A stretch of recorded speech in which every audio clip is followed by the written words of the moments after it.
Civil rights activist Maya Angelou said, "You may not control all events that happen to you, but you can decide not to be reduced by them." How often we get torn apart by things that are totally out of our control, and also recognizing as well how much things are totally in our control.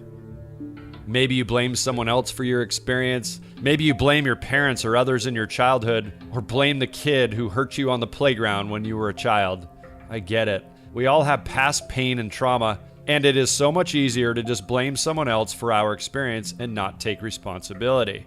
Finding our deep-seated wounding and bringing awareness to it is key. Illuminating our patterns can help move it through, integrating our shadows, our dragons, our fears. So many of us with coping strategies. Maybe you're eating your way out of a stressful situation, or as Kurt Blackson so brilliantly said on episode 14. And you could say, claim my destiny. And sometimes we feel the pain of what our untruth is costing us. But because it's painful, we don't want to feel it. So what I've seen that we do that keeps us stuck, we distract ourselves from, oh, this is so painful. You know, this misalignment that I'm living is so painful. So let me drink it away. Let me drug it away. Let me smoke it away. Let me shop it away. Let me sex it away. Let me social media away. Coot nails it here and fails to mention a huge one in our culture: eating our pain away. Have you done that? I know I certainly have moments of high emotion and choose to drown it with food. Taco Bell and In-N-Out Burger were my vices when I felt down and out, needing some comfort food. Thankfully for me, it was a rare occasion, but I still hate that crap. In the US, nearly 38% of adults are obese. Nearly 8% are extremely obese. Emotional eating is a very real thing that many of us live on a regular basis. More than 1/3 of adults are considered to be obese, and more than 1 in 20 have extreme obesity. Almost 3 in 4 men are considered to be overweight or obese. This is a very serious problem, and often stems from some childhood conditioning and wounding. One of the most disturbing things to me is that in the last 20 to 25 years, we've actually seen a doubling of overweight and obese children and adolescents. This taken from Morgan Spurlock's movie Super Size Me, where he ate McDonald's every day for 30 days straight. All 3 of his meals were McDonald's. If you have not seen this, give it a watch. Fast food nearly killed him, and he was 24.5 pounds heavier at the end of 30 days. Wow. The amount of added sugar is crippling to even the healthiest of person, not to mention all the chemicals they add to make it taste just right. Needless to say, it is very unhealthy and highly addictive, and in the end, we always have a choice. I remember being teased when I was a young child. I was a late bloomer emotionally and always a bit skinnier and smaller in stature than most of my childhood friends. It wasn't until I turned and faced my buddies on the football field at my grade school, where we were playing tackle football, that I learned the power of heading straight into my biggest fear as a young child, the fear of getting physically hurt by other kids bigger than me. I can remember the moment so clearly, how I turned and faced them and ran straight for them. I had a courage I had never experienced before. This was the day I felt in control of my fear, control of my power, and control of my life. I experienced a moment of choice, awareness that my experience was truly up to me, and that I could create what I wanted. Oftentimes, it's in the smallest of moments that we find our strength and deeper self. I felt the fear and did it anyway. It was right then that I could have literally run the other direction or just lean in and went for it. Another dragon growing up was school was very difficult for me. I felt forced into a system that I knew in my core was not relevant, at least for me. I also had this experience of being too smart for school, as if it was easy. But then why was it so damn difficult? I remember having to read pages over and over again and would retain next to nothing. It was as if I had never even read the material at all. I would try hard, lose interest, get behind, then feel like a failure and give up and not try anymore. All of this would lead to lower self-esteem and less confidence overall. Can you relate to this cycle? Was yours similar? I'm so curious to know. Please comment somewhere, either on the Facebook comments below or in the Facebook group. Around 2009, I was attending a conference where the amazing Lisa Nichols was speaking, and there was a booth outside with a gal sharing her knowledge around learning disabilities. I told her how I could look at a page in a book and the words on the page would sometimes shift and move around, or I could read page after page and not retain any of it. She handed me a paperback book and a bookmark. However, this bookmark was different. It had a slit cut out in the middle. She held it sideways on the page so that I could only see one line of text at a time. She said firmly, almost knowing what my response would be beforehand, "Try reading now." I'll never forget this moment.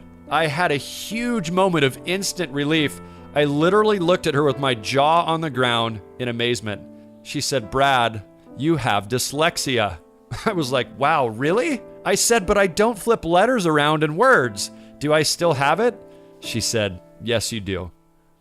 How could I have gone all these years without knowing this? How could my life have been different if I was diagnosed with this when I was in school? 70 to 80% of people with poor reading skills are likely dyslexic. 1 in 5 students, or 15 to 20% of the population, has a language-based learning disability. Dyslexia is the most common of the language-based learning disabilities. The point in sharing this is twofold. First, you might have something like this buried in you so deeply and have no idea it's running you. And second, you might not have much control over it, especially if you ignore it, but there sure is something you can do about it. With years of correcting my diet, my thoughts, my self-talk, my practices, doing workshops, and anything I could get my hands on to become a better version of myself, I made a shift and now can read and retain. I can focus and kick ass in my life, and I'm now using my dyslexia dragon instead of it using me, and so can you.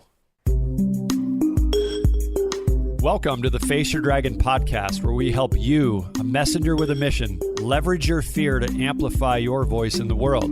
On the show, we open up the concept that what you are most afraid of and most resisting are the very things that will set you free. With courage, with clarity, with contribution, you can have it all. This show will engage in deep, enriching conversation with thought leaders, best-selling authors, celebrities, athletes, icons, and regular Joes who have faced their fear and are now using it to create impact in the world. I'm Brad Axelrad, and I'll be your host. Today's guest, Jason Goldberg, is an award-winning entrepreneur, TEDx speaker, and a baconitarian. That's a vegetarian who still eats bacon. A funky sock lover, a former rapper who opened up for the Wu-Tang Clan, yes, really, and a previously 332-pound man who has since lost over 130 pounds despite his affinity for bacon. Jason burns up the Face Your Dragon podcast with his wit and brilliance. I'm so excited to share this. JG for short is the king of playful sales, success, and leadership. He's a geek-turned-entrepreneur, international speaker, edutainer, and creator of the Playful Prosperity Program, and author of the #1 international bestseller on self-leadership, Prison Break, Vanquish the Victim, Own Your Obstacles, and Lead Your Life. Listen in to one of my favorite interviews of all time. Jason Goldberg, it's so great to have you on the Face Your Dragon podcast today, my brother. Welcome.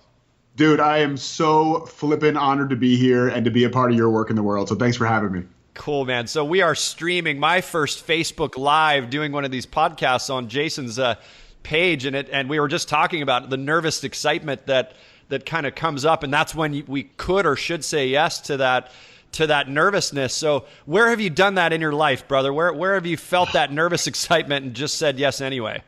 Oh God. I mean, I feel like it's every part of my business. Every time I do something new, it's like, we were talking before, like I'm in the middle of my first launch right now, and it's like edge splitting edge. It's not even edge leaning into, it's like edge, going 1,000 miles an hour into in pretty much every single day with different things I've never done before. And it's really like my question of going back to, am I really here on this planet to be of service? If so, whatever fear I'm having, it's not that it's not really there. It's fucking irrelevant. And I just need to continue to be of service. And so, dude, I'm leaning into that edge every single day.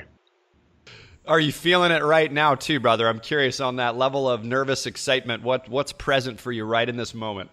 I'm not. I'm so excited to be here with you. And I'm so excited that you have allowed yourself to lean into what we're doing now with the whole Facebook Live thing, that I'm just like giddy for your stretch and giddy to like be here and witness that. It's beautiful, man. So what are some of the biggest stretches or dragons you've had to face? Let's focus on those. What are some of the biggest dragons you've had to face in your life? Oof. I mean, the number one dragon that I think I've had to face, and it hasn't gone away. Like, this is one of those dragons that's kind of a naggy little kid that does the "I'm not touching you, I'm not touching you, I'm not touching you" thing. And I think it's just this question of like enoughness, right? And growing up, I had tons of love for my mother. Like, my mom was a super engaged mom and just loves me to death. And she's a Jewish mother, so she can hear everything we're saying. And that was always there. Yet I still had this thing where I felt like I wasn't enough. And a lot of that stemmed from my weight being really, really heavy set my entire life, up until my late 20s, when I ended up being 332 pounds. It was this constant struggle of like, how can I prove my value to the world? How can I get validation from others personally and professionally? So that's one of those things that is still, the ego still comes up and like flicks me behind my ear and says, hey, dude, we're not done with you yet. And so that's a dragon that I'm having to face all the time. And for me, it's like, can I play with that dragon instead of trying to slay that dragon? Well, that's the key, brother. There's two metaphors there. A lot of folks are, conquer your fear, smash your fear in the face, And my take on it is a little different. It's about using that fear, leveraging the fear. We've got this pharmacy in our brain that produces all these chemicals for us to tap into. So I agree with you there, brother. How do you do that personally? Because I mean, you're like you said, you're in a big launch. You've got all this nervous excitement and all this energy happening. How are you actually using it and sort of redirecting it? Yeah, this is really what's so cool about this, being in this launch, is that I don't think this is by accident. I think this is kind of one of those universal principles, is that everything I'm teaching in the program that I'm launching, I'm being tested to see if I can actually walk my talk and to see if I actually drink my own Kool-Aid. And so I'm having to do more inner work every day than I normally have to, which is awesome. So the entire, the program is all about, it's called Playful Prosperity. So it's all about, being playful in your life, being lighthearted, not taking things so effing serious all the time. And that's kind of my mission in life, is to eradicate the seriousness that we have been conditioned to believe we need in order to be successful. And so it's hilarious. It doesn't seem hilarious in the moment when it happens. It seems hilarious now looking back. It's hilarious when I wake up taking everything so fucking seriously and like just like beating myself up and saying like, what's wrong with you? You should have this done already. You should have this figured out. You should, all this stuff. Why isn't it working for you? Why aren't you doing more of it? And immediately I'm like, oh my God, I am taking everything so damn seriously. So for me, the practice day by day especially throughout these last few months that leading up to the launch and now in the launch, is seeing, can I really practice what I preach? Can I look at what's going on and see it as material for improving in the game of life? Can I look at the things that are going off in my head, these heavy or stressful or negative thoughts, and see them as what they really are, which is a light on the dashboard of the intelligence system that we have been gifted and blessed with to let me know something may be off, right? Just like when my gas light goes off in my car, I don't sit there and scream at my car and say how stupid it is and how dare it need more gas. I say, oh, cool, thank you for the reminder. Now, before I'm completely out of gas and stranded in the middle of the highway, thank you for putting on the little early detection system so I can slow down and ask myself, what is it that I really need in this moment? And so that's the question I'm asking myself every day, multiple times a day, is what am I being called to step into? What is it that I need in this moment? And what would be possible if I was 5% less serious about whatever's in front of me right now? Wow, bro, that is freaking brilliant. So, dude, I got to circle back to the weight. You said 300 and what? 332 pounds. And how tall are you, dude? I am 6'1", but that's still pretty effing big.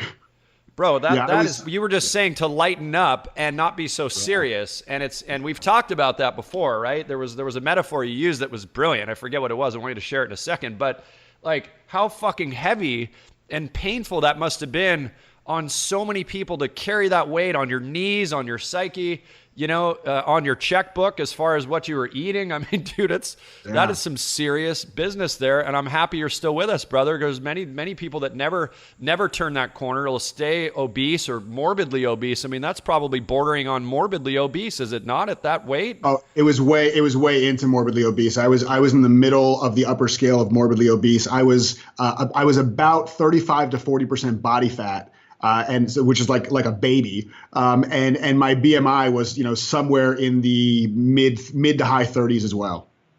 Dude, so what kind of health problems were you having? I mean, I really want to circle back to that. We'll talk more about what you're up to in the world in a second, but this is so flipping important for people to get the weight and the magnitude of what was going on for you. Yeah, it's so interesting, and it's perfect that it worked out this way. And again, I don't think this is a coincidence, is that I really didn't have that many physical health problems when I was at 332 pounds. Like when I would go run or go on a treadmill, I actually had pretty good cardio. Like I had pretty good cardio strength. And I was a rapper at one point, right? So I think maybe getting my breath control as a performer on stage maybe helped with my cardiovascular system.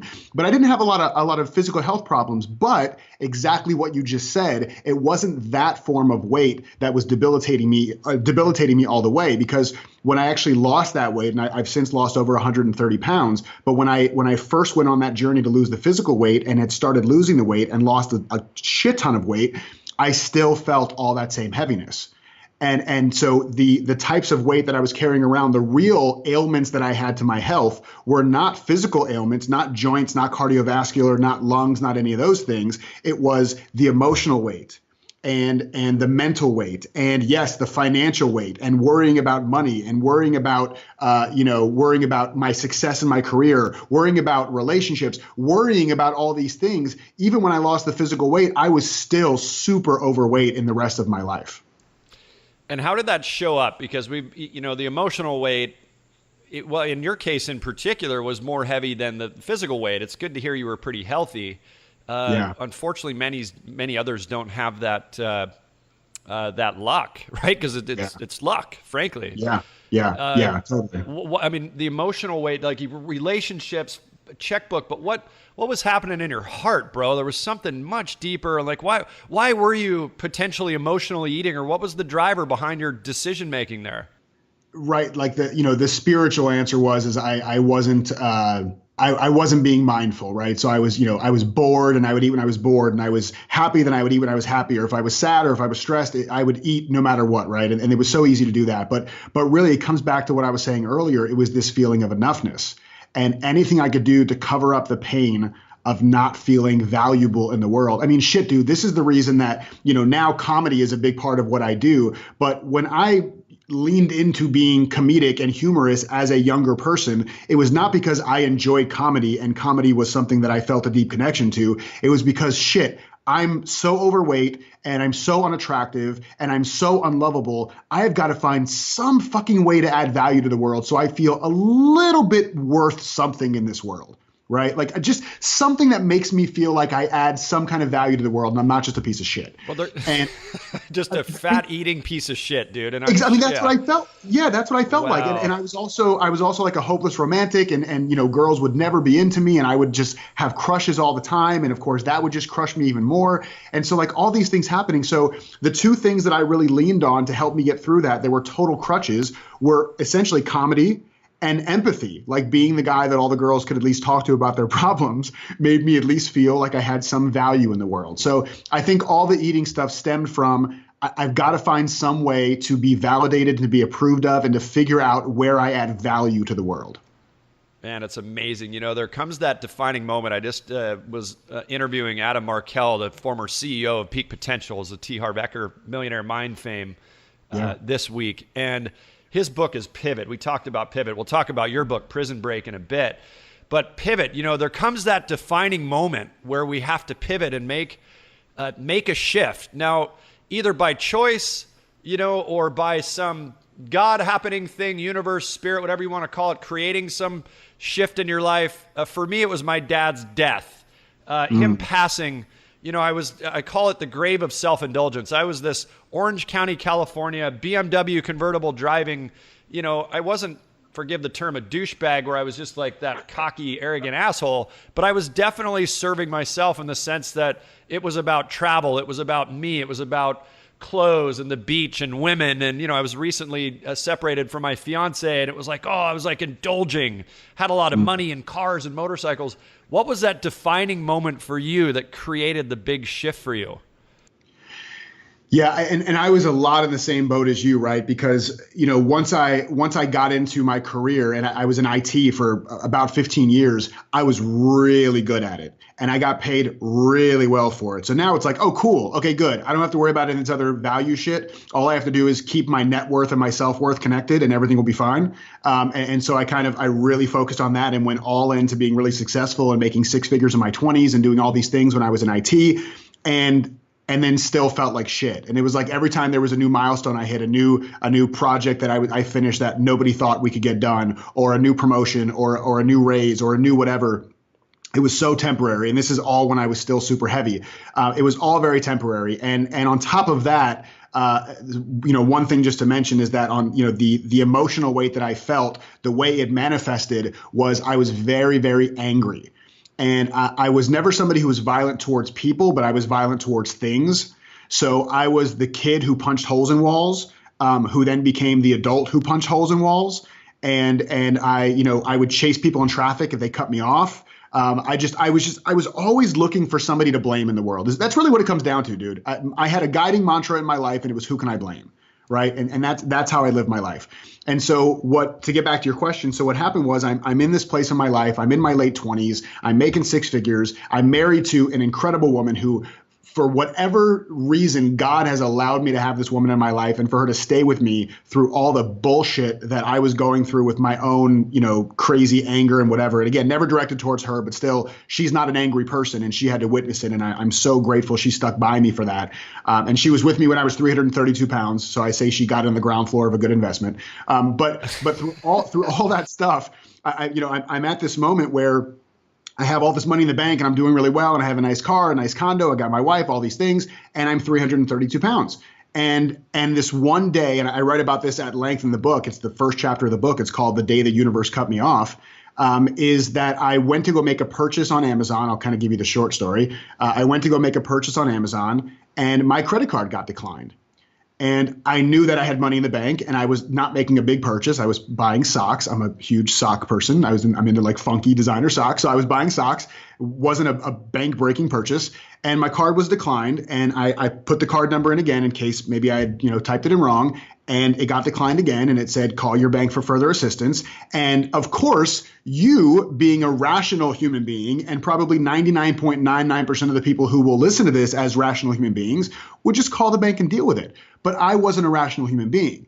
And so I responded in that moment, or I shouldn't say responded, because that means there's some mindfulness. I reacted in the moment with the way that I always reacted when things did not go exactly according to plan, and that was rage. And so I'm at my office. I literally throw my desk chair back into the wall behind me and like dented the wall and chipped the paint. I grab my cell phone off the table. I fling open my office door, and it hits the wall also. And so the person in the office next to me is like, what the hell's going on? But they're kind of used to me being angry. And I storm out into the lobby of the office building where I can kind of be alone. And I call my bank, and I'm, mashing the 0 button to get a live person so I can yell at somebody for screwing up my day. And I get this, bank representative, super nice guy, this guy named Steven, of course, super sweet, and makes me want to kill him even more because he's being so sweet when I'm being so upset. And I demand to know, like, what the hell's going on? Like, you guys F something up. I can't use my money. What the hell's going on? Fix it now. You guys suck.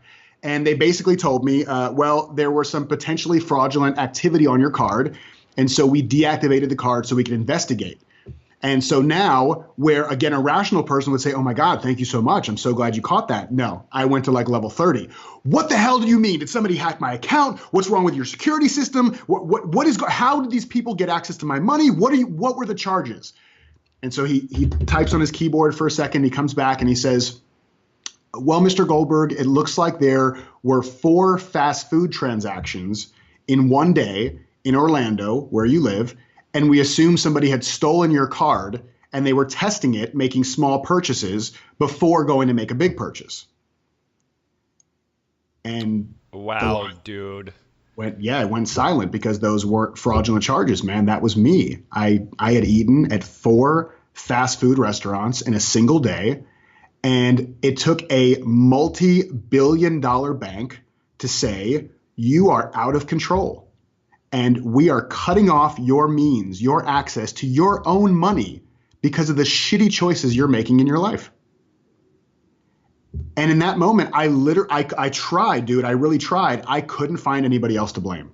I tried to think about like, oh, well, I was busy, so I just had to go to fast food. Oh, my boss, he expects so much of me. Oh, the clients, they're so demanding. None of that shit was sticking anymore. And I realized in that moment I was on a burning platform. And either I was going to be burned alive or I was going to jump. And so I decided to jump. So beautiful, man. So what I'm hearing is that let me, we talk a lot about stimulus and response and the neuroscience behind our choices here and compulsions. When you would make these choices, right? Life is about choice. We can choose to get angry. We can choose to eat fast food. We can choose to punch a hole in the wall, whatever it is. What was happening for you in those moments between stimulus and response, that moment of choice, what I call the gap or standing in the gap? We have that moment. What happens for you when you were choosing the fast food every time, or were you just on automatic autopilot? Yeah, and that's the thing is, if given the nature of the human spirit and of the experience that we want to have in life, nobody picks that shit. Nobody consciously chooses that. It's definitely a choice, but nobody consciously chooses that. So if you had come to me in the midst of that, and my wife did this plenty of times. My wife would say to me, when I would chase somebody in traffic who cut me off and get all super pissed off, she'd say, "Why do you react that way?" And to me, it was like asking the question, why don't you put ketchup on broccoli? It just, what do you mean? Why don't I react that way? And that was my other mantra. My other mantra was, that's just the way I am. So yeah, that's great. And that's totally apparent to me now, but I didn't have that awareness. That was totally foreign to me. And so it really took, and that's where the beauty of personal growth came in, is when I started reading and started diving into this stuff and trying to figure out, looking at my wife, who's been through her own version of shit in her life that in many respects is way worse than anything I've ever been through, and seeing her show up as this, loving, calm, peaceful person the majority of the time. I finally said, like, okay, wait a minute. I get that she's smarter than me, but there's something that she must know that I don't know. And I was inquisitive enough of a human being to say, I got to figure out what that is. But that was the first time I had ever thought that, because my entire life I thought there is no stimulus and then response. There's just the shit happens and you just react. That's the way it works. And so that is of course, one of the most freeing things any of us can recognize, is that, as you said, there is that gap. And that gap is where the freedom exists. It so is, man. God bless her, first of all. God bless her. Yes. For putting up with aggro fucking masculine, right? Disintegrated, angry, boy-like masculine that I'm guilty of that too. Not as much nowadays, for many reasons. My testosterone's lower. I'm 44 years old at this point, and owning and certainly, attended 100 workshops and seminars and produced almost 200. So, we've done the work, right?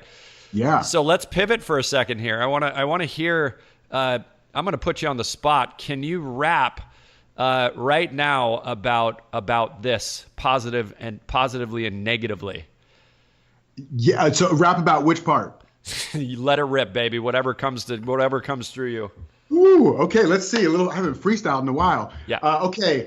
Yeah, I'm here with my man Brad Axelrad. I used to be kind of bad, an angry fat dude who would just eat whatever kind of food he wanted. He never thought about the consequence. He would just go through and eat some nonsense. But now he got real smart. He realized the gap, and now everything is way pushed back and way pushed forward. I'm going toward the things that I really want in life. There's no more strife. There's just striving, all thriving, coming through, feeling really alive when I'm iving and vibing with my boy Brad on the podcast. I might have come through and rapped last, but this time I'm coming through on blast. And I'm now pointing at the Facebook Live. 9 to 5 is not me anymore. I'm all here alive and I'm serving the planet. And I didn't plan it. It's just the way that it came forth. So I'm going to end this now and just say, I'm so glad we're connected. Game's on. Dude, I have chills, bro. Ah! Wow. Thank you for being one of the baddest humans I know, sir. Oh, you're welcome, dude. I love you. Holy shit.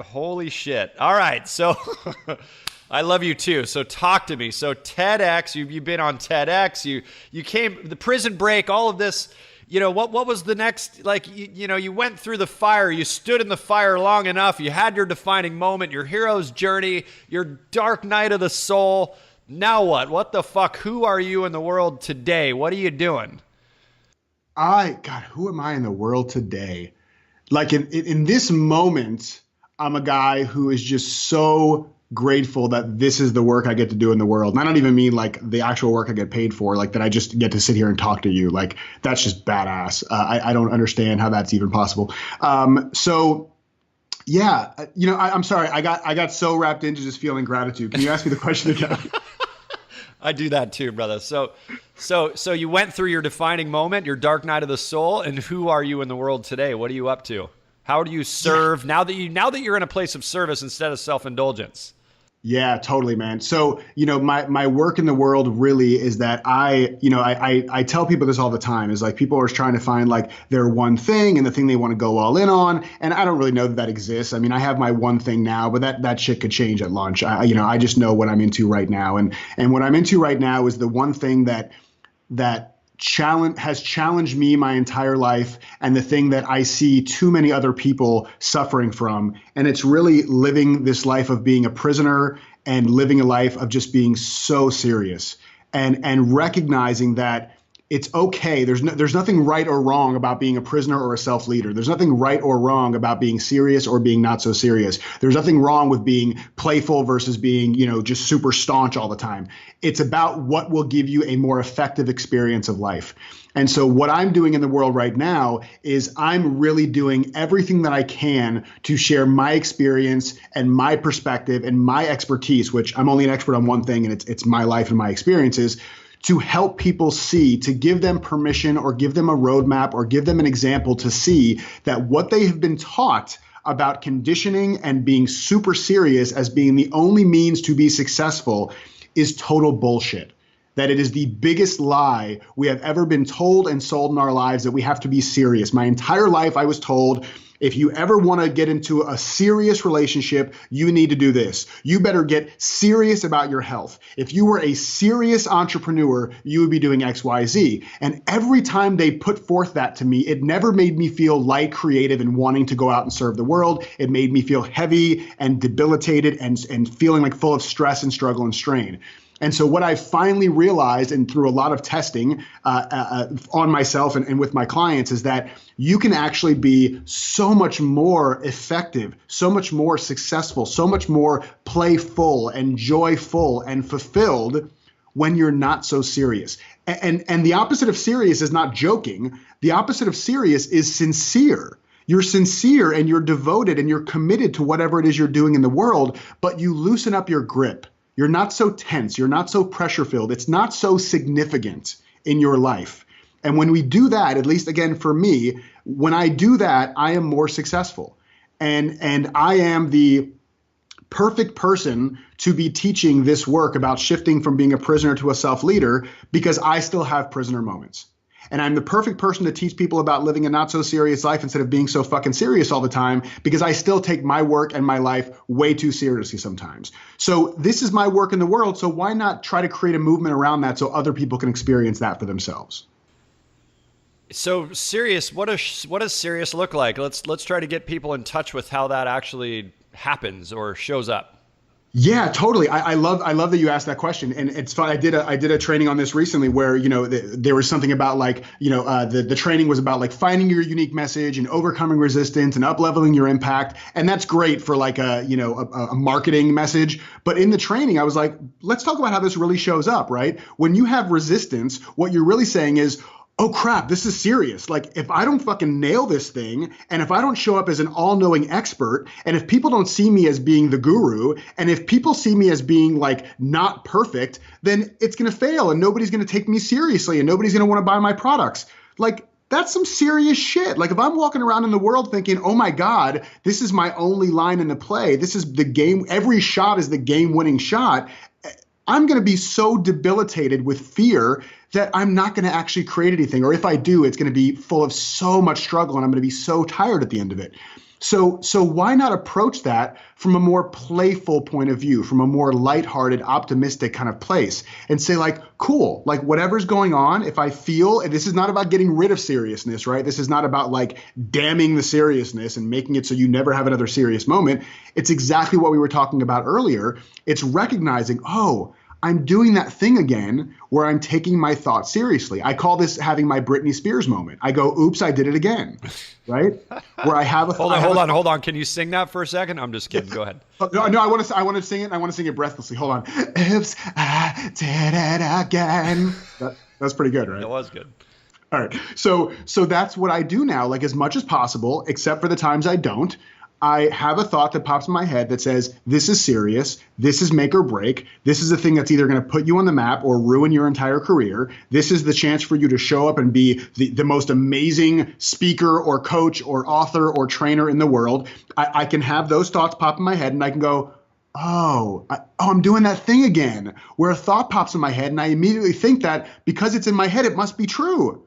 It's so innocent. Like we're so sweet and we're so innocent. We're not doing anything wrong when we have these thoughts that make us feel heavy. This is not meant to beat yourself up or blame yourself for believing the thoughts that are in your head. It's so much lighter and more gentle than that. It's just noticing like, oh, I'm doing that thing again.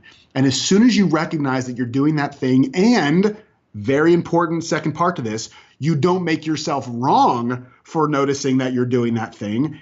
It just creates such a clearing for you to be like, cool, I can notice that, I can feel that, and it's kind of irrelevant. I can still move forward.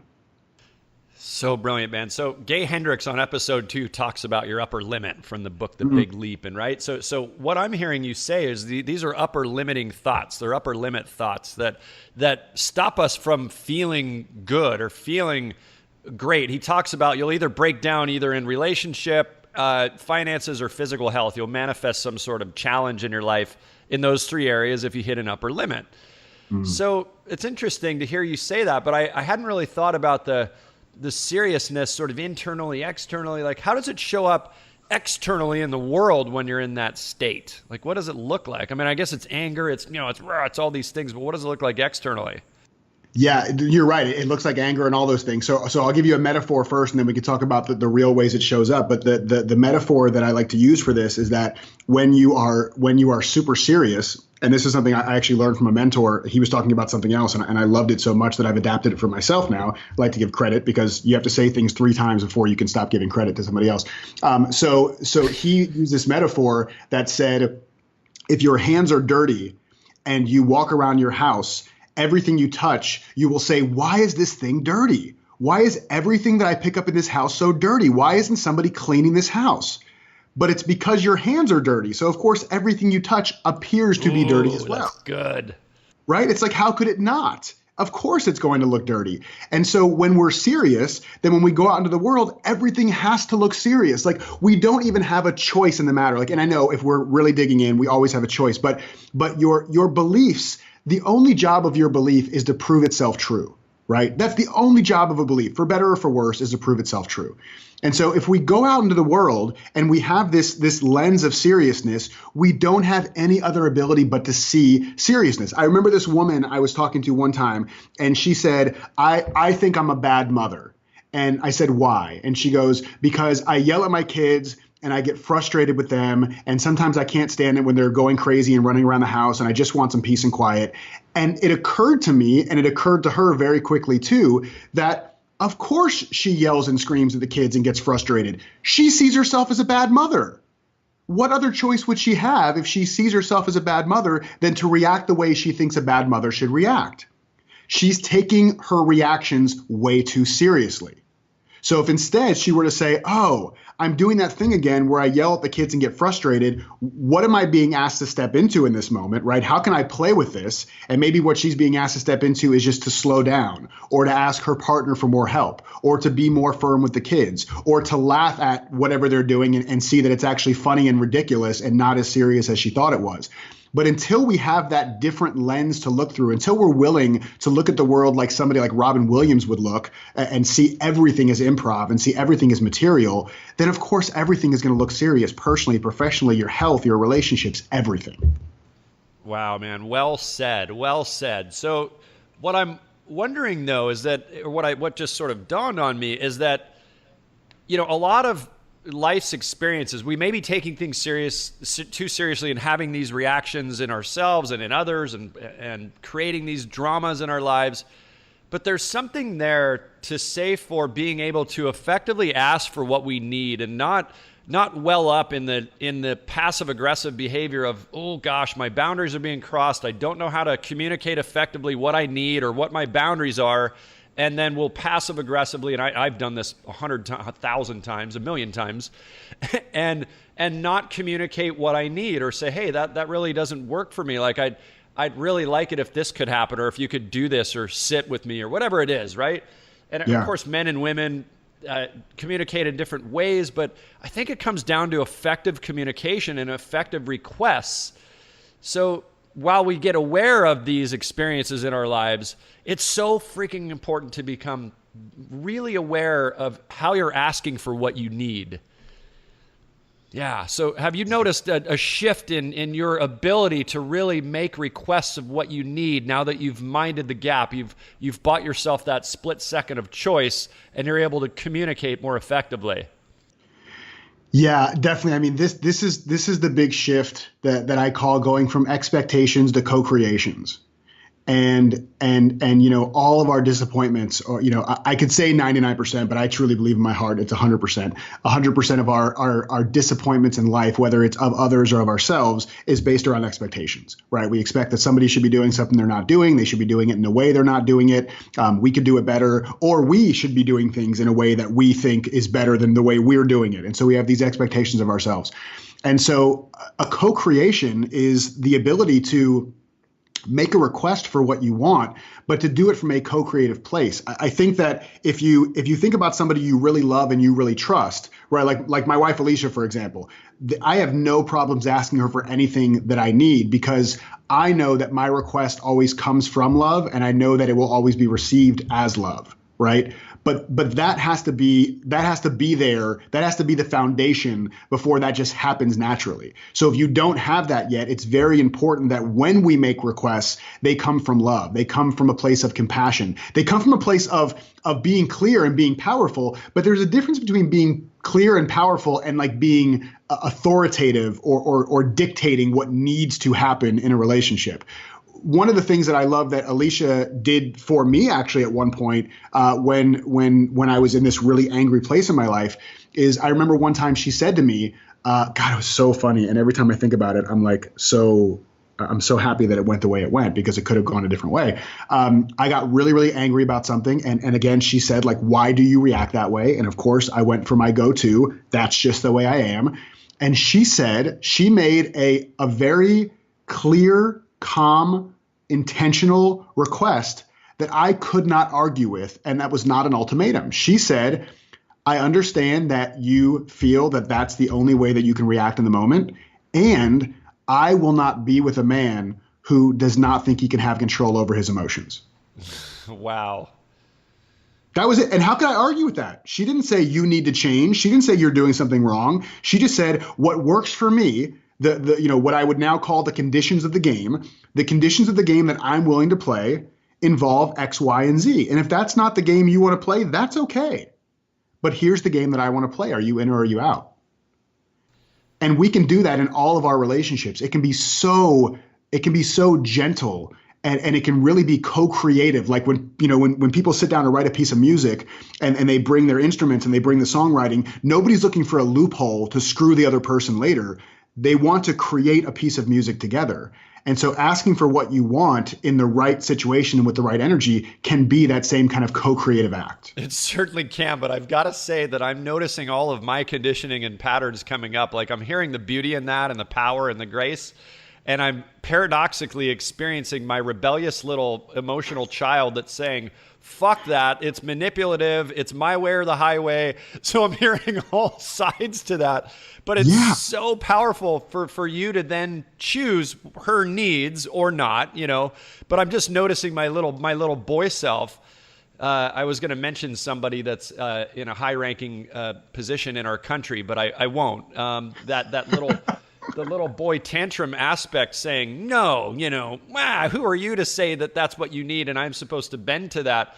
So it's interesting. Yeah, it's the come from, the context, the love, the care, the love in your heart for them. Your love in your heart for her.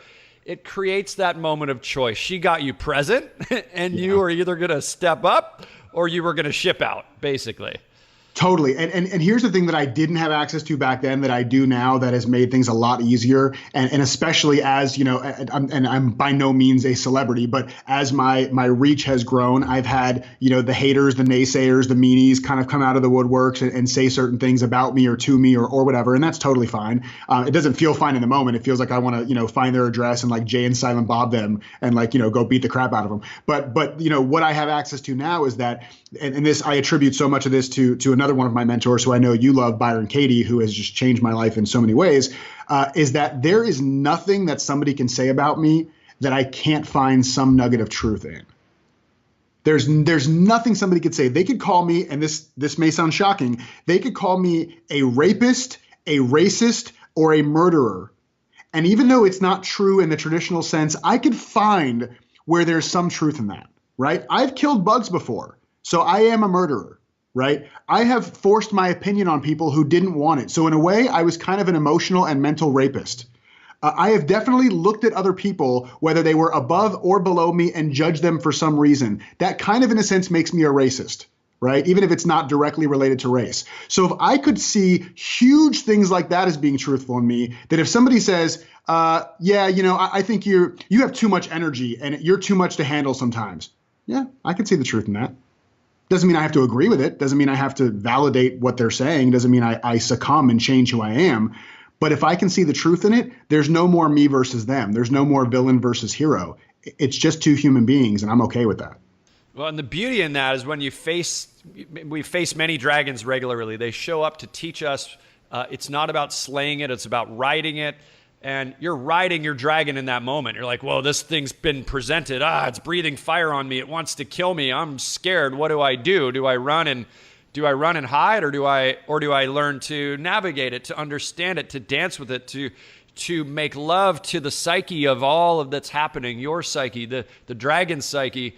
And then remember in Avatar when they created the bond, and they remember that their tail connected with the spirit, the spirits connected, and then they were connected, and they were flying and dancing in power and grace, and it was there. So that's beautiful what you shared, man.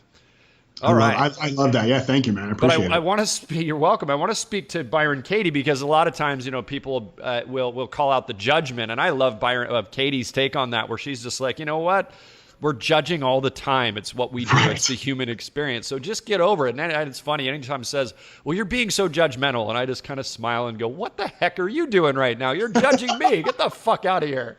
Get out of here with this judgment thing. No, I get it. There's certainly levels of just super gnarly, ugly judgment, like you were saying, like racism and all this other silly stuff. But you're right. The shadow side of it is we need to own it. And that's where I feel that when people are calling someone out for being judgmental, they're not owning an aspect of their shadow. They're just totally ignoring that they're judgmental themselves somewhere, Yeah. Yeah. And the issue comes in there. And here's the issue. And this is an issue a lot with coaches, right? And I was so guilty of this when I first started coaching. And I probably do it once in a while still and just don't realize it. But most of the time I'm pretty good now is no CWOP, no coaching without permission. Right. That's like the worst thing that you can do in the world is coaching without permission. And so if I'm in a spot where somebody's judging me and I'm seeing in that moment, they're not seeing how judgmental they're being, I could call that out, but that actually isn't my job, especially without permission. Right. So all I can ever do is work on how I'm relating to a person. I can't actually change the person. And so the way that I do that now is, and this is with any emotion you see from anybody else, whether they're angry or they're mean or they're judgmental or they're whatever, is that I ask myself, except for the times I don't, right? Please don't, anybody listening, please do not think for a second that I do this 100% of the time. I'm like 70% on a good day, on a really good day, 75 if I've had bulletproof coffee. But this is not like, a 100% thing. So please don't strive for 100% because it's the quickest way to just completely kill any forward motion. But when I hear people doing that now, when I'm really understanding and mindful of what's going on, is I can say to myself, shit, the way they're responding right now, I have been in a place before where I feel like that's the only way I can respond, right? I've been in a place before where I thought the only way I could react is to yell and scream at somebody and find fault with them. And that sucks to feel that way. So I can have compassion that the best this person can muster up in this moment is to yell and scream or be judgmental, and just know, like, God, I know what that feels like, and that sucks. Oh, so good, brother. I want to inject this, as you probably had more to share there, but I get that. I'm in this stage now where it's like, if someone writes me off out of their lives because I got upset once, I'm like, what the fuck? Like, it's so ridiculous to me. We all have these moments of losing our shit or just not being our best selves, or we're tired. You know, as Miguel Ruiz says, just do your best. It'll be different in every moment. It's different when you're tired or hungry or hangry or whatever. So I think compassion is really what you're suggesting. It's holding the space for the totality of who they are. One instance of who they are does not make them up. There's a saying of, what is that saying? You see someone, you see really who they are when they're angry or stressed. I don't agree with that at all. I think you see them stressed. That's only one of 50 aspects of them. So find love in your heart to recognize that that is not the totality of who they are. They've got all these different amazing layers. There's the sweetness, the scared child in them. There's the loving spirit. There's the worried parent, right? That story from... that story that Covey shares in The 7 Habits of Highly Effective People, how, you know, there's these loud, ruckus kids that come on a train. I thought it was a plane. I think they come on a train, and they're so loud, and this gentleman speaks up, or it may have been Covey. He speaks up and says, you know, hey, can you calm your kids down, for crying out loud? What's wrong with you? That kind of context, right? Yeah. And it turns out, you know, the guy leans in and says, boy, I don't know what to do. Their mother just died.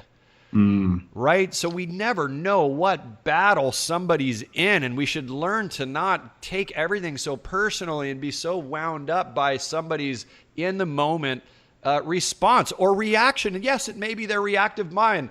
Forgive them. Find the other elements of them. Find the layers of the depth of their being. It is not their totality. Dude, I love that. And it's actually, can I share a super quick story? You bet. And I want to give some of that credit to Susan Leahy. She's a sweet friend. She was just on podcast 12. Some of that was mirrored from our conversation, but go ahead. I love Susan, by the way. She is absolutely incredible and a phenomenal speaker. If you haven't seen her speak live, she's absolutely incredible. Love her to death. Yeah, she's incredible. But I just wanted to actually tell on myself, because I had a moment like that actually at a Byron Katie weekend, and it obviously doesn't feel good to like admit that I did this, but it's like it's a part of who I am, and I think it's really cool to like see how this stuff still comes up for us even when we do a lot of work. Is I was sitting there and it was a smaller, intimate thing. It wasn't like a huge thing. I don't know, maybe 70 people or something. And I'm sitting kind of right up in the front, and this man comes up on stage to do the work with Katie, and he sits down, and he's there. His 2 sons are in the front row. They're like in their 20s, and he's probably in his 60s. And he gets up on there, and he starts to read his worksheet. And he starts off his worksheet, and he says, "I'm angry at ISIS."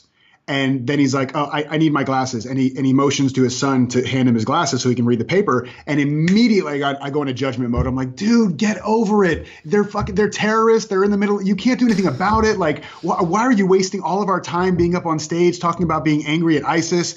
And I'm just sitting there like all in my own shit. Like, this is such a waste. Get somebody else up there. And then he gets his glasses and he continues, "I'm angry at ISIS, my wife, for dying of cancer and leaving us all alone." Oh my God, dude. And in that moment, I think, I had done a lot of study and a lot of whatever.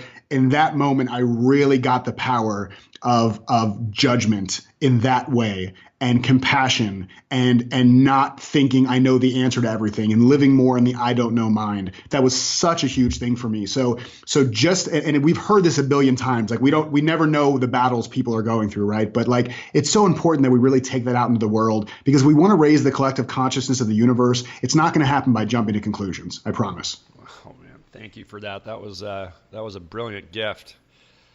Wow. Welcome. I'm literally just taking that in, and I'm sure all the listeners are too. Okay, man. So where does everybody find you, Jason? Let's where's everybody find you? Yeah, I mean, I hang out a lot on Facebook, so definitely check me out on Facebook. You can actually go to www.fbjason.com, like facebookjason.com, and it'll take you over to my Facebook page. And my website, you can hit me up, is thejasongoldberg.com. Jasongoldberg.com was taken, so I had to find the most pretentious URL I could. So I got the Jason Goldberg, and now it's become like a thing online where people follow me and they go, "Oh, are you the Jason?" I'm like, screw you. So thejasongoldberg.com, and happy to connect with you guys. And also, I'm going to give you a special link, Brad, if you want to share this with your followers, to get a free copy of Prison Break, a digital or a physical copy for your listeners. So I'll give that to you, and if you want to share that with them, that would be awesome. Beautiful. You can share it now as well. I'll put it in the show notes. If you want to share it, go ahead. Sure, yeah. So it's thejasongoldberg.com/Brad. I'm feeling extra special. You are special, dude. I'm so excited to be here with you. You're a rock star. I love it, man. All right. So what is one final bit of wisdom or heart or strategy you want to share with everybody as we wrap here? So as soon as you said that, I kind of like looked up to just kind of see what came up for me. And I'm presented with this huge piece of white flip chart paper that's on the wall in front of me that I just put up like in the last week. And so I'm going to share what's written on that. Yeah, but hold on. It's not blank. Did you just go blank? There's something there? Okay. No. And you're buying yourself time to come up with something good? I'm just teasing. Go ahead, bro. Hurry. Somebody get me a book. Somebody get me a quote book. So I literally just screamed at nobody. My dog is looking at me now like, I don't know what you're saying. So what's on this piece of flip chart paper in front of me has become my one of my guiding principles in life. And, you know, in the corporate world, we had SOPs, right? Standard operating procedures. And I now have a new standard operating procedure, which is actually also an SOP, but it stands for something different. So in front of me on this white flip chart paper, it says, always remember to bring your SOP and your SOS. And what those stand for is always remember to bring your spirit of play and your spirit of service. And to me, when I show up that way, as much as I can, not 100% of the time always, but as much as I can show up with a spirit of play and a spirit of service, my life just works. I have more impact, and the world just seems like a better place, at least to me.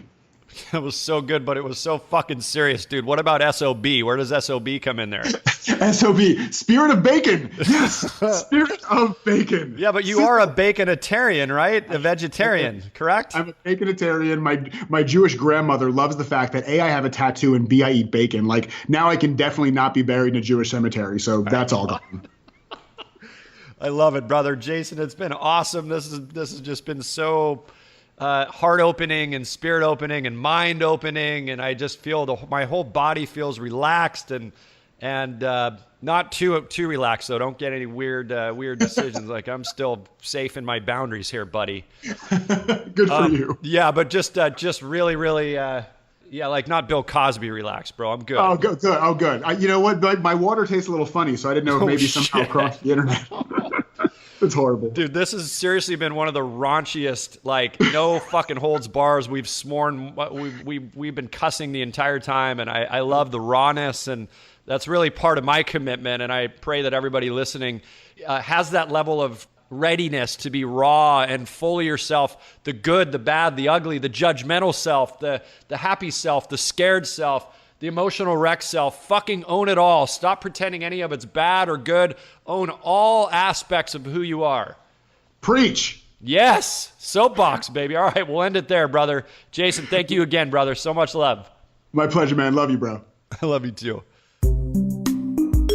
I want to thank our guest for sharing his heart and brilliance with us. Thank you, Jason Goldberg. We're also grateful for your contribution to the world. You can find out more about Jason at jasongoldberg.com. And as we dive deeper into facing your dragon, I want to offer the opportunity for you to discover the #1 hidden fear stopping you from earning what you're worth. Be sure to take the 1-minute quiz at couragequiz.com. And if there's something here I mentioned that you want to review again, keep in mind we keep all the notes for you, including links to everything we've talked about today. You can find the show notes for this episode at faceyourdragon.com/episode 015. And finally, I would like to invite you to subscribe and leave a 5-star review for the Face Your Dragon podcast by visiting faceyourdragon.com/subscribe.